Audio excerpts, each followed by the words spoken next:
Ambati silks Kanchipuram sorry store now in Vijayawada. Exclusive పట్టు saris, సల్వాస్ and lehengas. నమస్తే రమగారు. నమస్తే జయ. మనకి చంద్రగ్రహణం వచ్చింది. అసలు గ్రహణం, సూర్యగ్రహణం కానీ చంద్రగ్రహణం కానీ మీరు ఫాలో అవుతారా? ఏం చేస్తారు? గ్రహణాన్ని బట్ట అంటే మనకి దాని తీవ్రత ఉన్న దాన్ని బట్టి చేస్తారు, ఏం చేస్తారు? ఈ పాక్షిక చంద్రగ్రహణం, పాక్షిక సూర్యగ్రహణం అని చెప్తారు కదా జయ. మనకి ఇక్కడ కనపడదు, మేమేం పెద్దగా దాని మీద పాటింపుగా అలా ఏం చేయటల్లా. చిన్నప్పుడు అంటే గ్రహణం అంటే చూడాలని, గ్రహణం చూడాలి అని చెప్పి చూసేవాళ్ళం. మా పుట్టింట్లో పెద్దగా గ్రహణాల పట్టింపులు అవి లేవు. పట్టు స్నానం, విడుపు స్నానం అని చేయించేవాళ్ళు. గ్రహణం పట్టగానే స్నానం చేసేవాళ్ళం. స్నానాలు చేయటం అందరం. గ్రహణం విడిచిన తర్వాత విడుపు స్నానం చేసేవాళ్ళు. అంతే నాకు తెలిసింది మా చిన్నతనంలో, అంతకంటే తెలీదు. పెద్దగా మాకు చిన్న ఊరుగా శివాలయాలు అవి ఉన్నవి కాదు. చిన్నప్పుడు 2-3 సార్లు నేను విన్నది ఏంటంటే, సూర్యగ్రహణం అదే చంద్రగ్రహణం మర్నాడు శివాలయంలో విరివిగా అభిషేకాలు చేసుకునేవాళ్ళు. మా కాన్వెంట్కి పక్కనే శివాలయం ఉంది గూడూరులో. ఇవాళ గ్రహణం అయితే మర్నాడు చాలా మంది కనపడేవాళ్ళు అభిషేకాలు చేసుకోవటానికి. ఇవాళ చంద్రగ్రహణం, మర్నాడు అభిషేకం. ఆ రోజుల్లో ఏం పెద్ద పట్టించుకోవాలి, చిన్నపిల్లని కదా, 5th క్లాస్ దాకా. కానీ నేను ఆలోచించుకుంటుంటే మేము అలా గమనించే వాళ్ళమని ఎక్కువ జ్ఞాపకం ఉన్నది నాకు. వివాహం అయిన తర్వాత మా అత్తవారింట్లో మంచి గ్రహణం పట్టింపులు ఉన్నాయి. అప్పుడు మా చిన్నప్పుడు ఏం చేసేవాళ్ళు అంటే, దర్భలు వేసేవాళ్ళు సామాన్ల నిండా. ఆవకాయ, మాగాయ, పచ్చళ్ళు, పాలు, పెరుగు, కుండలు, మాకు వెన్న, నెయ్యి పుష్కలంగా ఉండేవి. దర్భ వేసి గ్రహణం అయిన తర్వాత దర్భలు తీసేయటం తెలుసు నాకు. ఇల్లు శుద్ధి చేసేవాళ్ళు, వాకిళ్ళు అవి కడిగేసేవాళ్ళు. మొత్తం వాకిలి ముందు పెద్ద పెద్ద పెరళ్ళు, పల్లెటూరు కదా, ముందు వాకిలంతా కడిగేవాళ్ళు, వెనకాల వరండా అంతా కడిగేసేవాళ్ళు. నీళ్లు పోసి కడగటం, ఇల్లు కూడా కడుక్కునేవాళ్ళం. అవే చిన్నప్పుడు చేసినవి. హైదరాబాద్ వచ్చి వివాహం అయిన తర్వాత నాకు తెలిసింది వీళ్ళు ఇంకా గట్టిగా పాటిస్తారు. గ్రహణం సమయంలో డాక్టర్ గారు జపం చేసుకుంటారు జయ. ప్రతి గ్రహణం సమయంలోనే చేస్తారు. గ్రహణ కాలంలో జపం చేసుకోవాలి. అప్పుడు ద్విగుణీకృతం ఎక్కువ అవుతుందట. 1000 రెట్లో ఇంకా ఎక్కువ రెట్లో అయిపోతుంది ఆ జపం. సూర్యగ్రహణమైనా చంద్రగ్రహణమైనా కూడా, పగలైనా రాత్రైనా గ్రహణ సమయంలో ఈ జపం చేసుకోవాలని ఎవరికైతే మంత్రోపదేశం ఉంటుందో వాళ్ళు జపం చేస్తే మంచిదని నేను తెలుసుకున్నాను. అయితే నాకు అష్టాక్షరి ఉపదేశం ఉంది. కాసేపు జప చేసుకుంటాను నేను.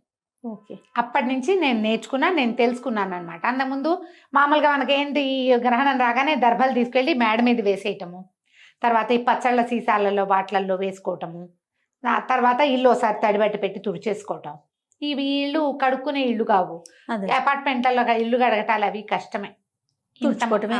తుడుచుకోవటమే. పట్టు స్నానం, విడుపు స్నానం అప్పుడు ఉంది, ఇప్పుడు కూడా ఉంది. గ్రహణం పట్టగానే చిన్నపిల్లలైతే ఈ పట్టు స్నానం చేయలేకపోయినా, కడుపుతో ఉన్నవాళ్ళు, వృద్ధులు, ఆడవాళ్ళు రాత్రిపూట స్నానాలు అవి కొంచెం కష్టం అవుతాయి. తల ఆరదు, ఒళ్ళ బాధలు పడతారు కదా. అందుకని విడుపు స్నానం ఒకటే అయినా చేసుకునేవాళ్ళం. మేము ఇప్పటికీ కూడా అదే విధానం పాటిస్తాము.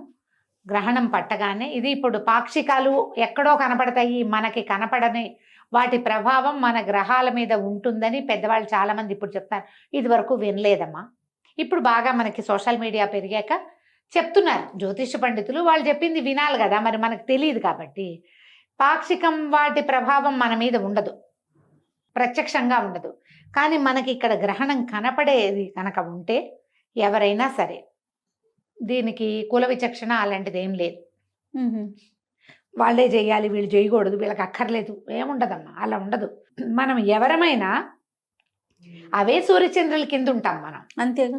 అవే గ్రహాల ఆధిపత్యంలోనే మన కథలు నడుస్తాయి. ఎందుకంటే గ్రహాల ఆధిపత్యాల వల్లే మనకి సముద్రానికి ఆటుపోట్లు వస్తాయి. పౌర్ణములు, అమావాస్యలు అంటే మనకే వస్తాయా? పాటించే వాళ్ళకైనా, మిగిలిన వాళ్ళకి పౌర్ణమి అమావాస్య కాదా? అవును కదా, అందరికీ సమానమేగా. గ్రహణము అనగానే మనకు ఒక విధానం ఉంది మన దేశంలో.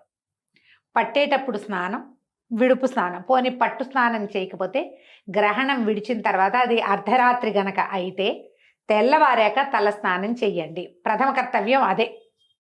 ఇందులో ఇప్పుడు నేనైతే చెప్పలేను, కానీ పెద్దవాళ్ళందరూ చెప్తారు కదా, ఈ 4 రాసుల మీదకి వచ్చింది, ఈ 5 రాసుల మీద, ఈ 2 రాసుల మీద.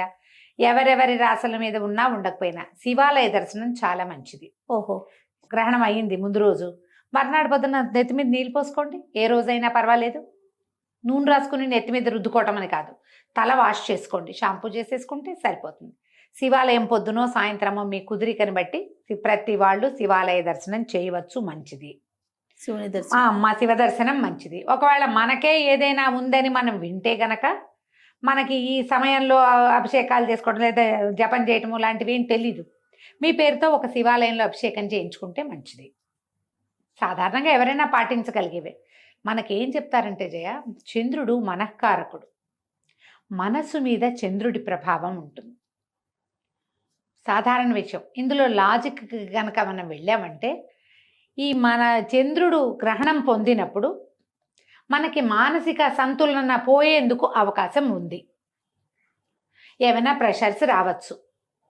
మన జాతకంలో చంద్రుడు ఉచ్చ స్థానంలో ఉండటమో లేదా ఏదో స్థానంలో ఉంటాడు, ఎక్కడో చోట ఉంటాడు కదా, దాన్ని బట్టి దాని ప్రభావం మన మీద కొంత ఉండడానికి అవకాశం ఉంది.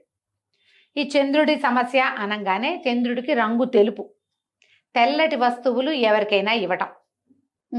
బియ్యం ఇవ్వచ్చు, తర్వాత వెండి వస్తువులు, పాలు పెరుగు ఇవ్వచ్చు, వెండి వస్తువు ఏదైనా ఇవ్వచ్చు, తెల్లటి వస్త్రాలు ఇవ్వచ్చు. ఇవి ఎవరికైనా ఇవ్వటం ద్వారా కూడా మనం ఆ సమస్యల నుంచి కొంత బయటపడతాం. ఇది పెద్దవాళ్ళని అడిగి మీరు జాతకం చూపించుకుని చేసుకుంటే మాత్రం మంచిది, లేదా లోక సామాన్యంగా చేద్దామంటే ఇలాంటివి కూడా చేయొచ్చు. వైట్ వస్తువులు, వైట్ డ్రెస్సులో లేకపోతే పంచలో బ్రాహ్మణులకు ఇచ్చినా మంచిదే. ర్యాండమ్గా ఎవరికైనా పడేటట్టుగా పాతవి కాదు కొత్తవి కొని గనక ఇస్తే మీకు దాని ప్రభావం కొంత తక్కువగా ఉండేందుకు అవకాశం ఉంది. స్నానం చేయటం, మీకు ఏదైనా చిన్న ఉపదేశం ఉన్నా లేదా మీరు దైవభక్తి పరులు రోజువారీ ఏదో కృష్ణారామ అనుకునే అలవాటు ఉంటే గనక మనం ఆ సమయంలో కూర్చుని ఏదైనా చదువుకోవచ్చు. విష్ణు సహస్రనామం చదివే అలవాటు ఉంది, చదువుకోండి. లక్ష్మీ అష్టోత్తరం చదవండి, ఏం పర్వాలా. దేవతదా, దేవుడిదా, వినాయకుడిదా, కుమారస్వామిదా ఆలోచించద్దు. మీరు ఏం చేసినా ఒక్కటే శ్లోకం వచ్చు, మీకు శుక్లాంబరధరమే వచ్చు, చదవండి 108 సార్లు, అదే ఏం పర్వాలా. ఏదైనా సరే ఒక్క దైవ ప్రార్థనా శ్లోకమైనా సరే గ్రహణ సమయంలో చదివితే అది రెట్టింపుగా దాని ఫలితం మనకు అందుతుంది. ఓకే, ఎనర్జీస్ పెరుగుతాయి మనకి. ప్లస్ అమ్మా, ఇది ప్లస్ చేసుకోవటమే అంతే. ఇది గర్భవతులు దీన్ని చూడకూడదు, కదలకుండా ఉండాలని చెప్తారు. గర్భవతులు అయితే మీరు రెస్ట్ తీసుకోండి, ఏం చెయ్యొద్దు. దీనికి ఇంకొక నియమం ఏంటంటే జయ, గ్రహణ సమయానికి ఆహార స్వీకారం చేయకూడదు ఎవరైనా. గ్రహణం టైంకి పొట్టలో క్రియలన్నీ అయిపోవాలి, అరిగిపోవాలి, అన్నం ఎత్తిపెట్టేసేయాలన్నీ. ఇప్పుడు ఇది రాత్రి వేళలే పట్టింది, 9:50కో ఎప్పుడో ఉన్నది, మనం సాయంకాలం 6 గంటలకే తినేసేయాలి, అన్నం అరిగిపోతుంది. 9:30కి 9:50 అయ్యాక ఓ చెమ్ము నీళ్ళు పోసుకుని కూర్చోండి, ఏదైనా చదువుకోండి, టైం ఉందిగా, ఒక గంట సేపు అయినా చదువుకుని. గ్రహణం సమయంలో మీరు నిద్రపోయినా పర్వాలా, తెల్లవారు లేచాక స్నానం చేయండి. 1:30 దాకా పట్టి ఉంది గ్రహణము, అంత మటుకు మెలకుగా ఉండి జపం చేసుకోగలిగే అలవాటు ఉన్న వాళ్ళు వాళ్ళ దారిని వాళ్ళకి మనం చెప్పక్కర్లేదు. మామూలు వాళ్ళకి ఏదైనా చెప్పాలంటే ఇలా చేసుకోవచ్చు. మీరు ఏదైనా చదువుకోండి. కొన్ని రాసులకి బాగుండటం, కొన్ని రాసులకి బాగోకపోవటం, ఇలా ప్రతి గ్రహణానికి వింటూ ఉంటాం కదా రమ్మగారు. అవును. అంటే దీని వెనకాల ఏమన్నా ఉందంటారా? ఏమి కాదు జయ, అది ఇప్పుడు ఈ గ్రహణం పట్టిన సమయంలో ఏ రాశి ఎక్కడెక్కడ ఉన్నది దాన్ని బట్టి ఆయా రాసులకి ఇప్పుడు ఆ గ్రహదేవతలు ఎక్కడున్నారో దాన్ని బట్టి కదా. అప్పుడు ఈ గ్రహాలకి మంచిది కాదు, వీళ్ళు కొంచెం జాగ్రత్త పడాలంటే ఏం చేస్తాం, గ్రహణాన్ని ఆపలేం కదా, చూడకుండా ఉంటే పోదు. అది బయట కాస్మిక్ దీంట్లో జరిగేది, వినీలాకాశంలో జరిగేదాని ఎఫెక్ట్ దాని కింద ఉన్నాం మనకి తప్పదు. మనం ఒకవేళ తెలుసుకుంటే ఇవి చేసుకోండి అని ఏమైనా చెప్పినప్పుడు వాటిని పరిహారాలు పాటిస్తే సమస్య కొంత మటుకు సద్దుమణుగుతుంది. అన్నిటికంటే అత్యంత సులువైనది దేవాలయ దర్శనం. మర్నాడు చక్కగా శివాభిషేకం చేసుకోండి. ఇది ఆదివారం నాటి రాత్రి వచ్చింది, సోమవారం శివుడికి విశేషం కదా. అవునండి. చక్కగా అభిషేకం చేసుకోండి, దానం చెయ్యండి. ఎక్కడైనా బియ్యం దానం చేసేయండి, బియ్యం ఇవ్వండి మీ చేత్తోటే. మీరు ఇవ్వండి. పాత రోజుల్లో ఏం చేసేవాళ్ళు జయ, అడుక్కునే వాళ్ళు, భిక్షకులు వచ్చేవాళ్ళు, ఇట్లా దోసిడితో బియ్యం తీసి పెట్టేవాళ్ళం. ఇప్పుడు ఆ అవకాశం లేదు.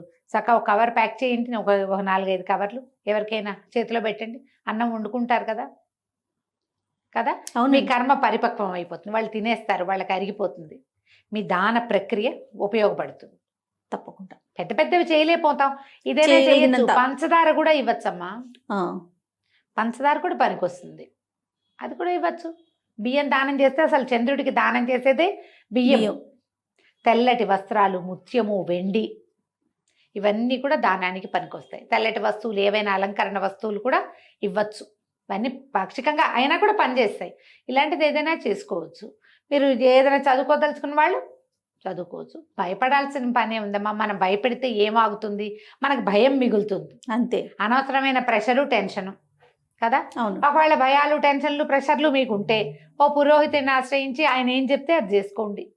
అంత లేదు ఊరికే కొంచెం అనుమానం, ఇది చేసుకోండి. దానికి మనకి ఏం చేయాలనేది కూడా మనం చెప్తా ఉన్నాం కదా చెప్తున్నారుగా, రమ్మగారు. పెద్దవాళ్ళంతా ఆ, చెప్తారమ్మా. సో చేసుకోవడమే. చేయగలిగినంత ఆ, చేసుకోగలిగినంత.